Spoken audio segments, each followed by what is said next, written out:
Kandidaty tsy anatin'ny lisitry ny mpifidy io ny tranga voalohany nampiseho tsy fahatomombana ny fikarakaran'ny senita ny fifidianana kominaly Omaly. Iray amin'ireo tena nivandravandra ohatra ny Andranira Arnosy, kandida ho ben'ny tanàna n'Antananarivo, na ny tenany azy tsy afaka nandrotsabato azy. Za kandida tokony ao anaty lista aloha mivadika aho, efa ao anaty lista dia efa voafidy mivadika aho. Tsy mifidy zay tompoko. Tsy Antananarivo ihany, nanerana ny nosy mihitsy no nahitana tranga toy izany. Kandida ho ben'ny tanàna ny Tetê Andoharano fotsy natolotry ny vondrona politika mapara i Lanto Ramarsan. Zaza ny lalao Tetê nefa tsy tanatin'ny lisitry ny mpifidy toa Andranira Arnosy tsy afaka nifidy azy ihany koa izy. Zay ny baiko ny tany amin'ny senita tany hoe afaka mifidy foana rehefa kandida satria d'office. Dia ianao nefa niteny eto zao hoe tsy afaka mifidy raha tsy ao anaty lisitry mpifidy. Dia ahoana tsy mifidy zay le anina azonay zany consigne azonay.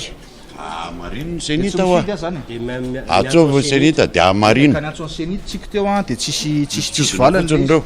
Dia zay ve le anareo farany hoe tsy mifidy zany. Le senita ihany manapa-kevitra an'izay fa zay mo aty amin'ny bureau de vote eny afy satria zay baiko avy any amin'ny zareo ihany tapaka zany nareo fa senita zay ny tokony tsorinareo. Tsy ny kandida irery olo-pirenena efa ho anetsiny ihany koa no Verezinjo. Nisy olona hoe milaza hoe manam-pahefana izy dia tonga dia mitsofoka fotsiny dia hoe hifidy lisitra mpifidianana tsy ao amin'ny quartier faharoa fa lisitra mpifidianana hafa dia nety mifidy dia nekeny tao anatin'ny bureau de vote any le izy dia nety dia nekeny zareo izy avy nifidy. Ary amin'ny sisiny ry tompoko tokony hifidy dia lazay efa hoe mikatona tamin'ny dimo nefa ny olona to mbola mahazo mifidy daholo. Tamin'ny toerana hafa toy ity teto ivato ity, ny androm-pifidianana olona iray no tratehaka ny zarakara-pifidianana amina olona tsy mponina ety ivato akory, olona tsy mitondra kara-panondro ary tsy anatin'ny lisitry ny mpifidy akory.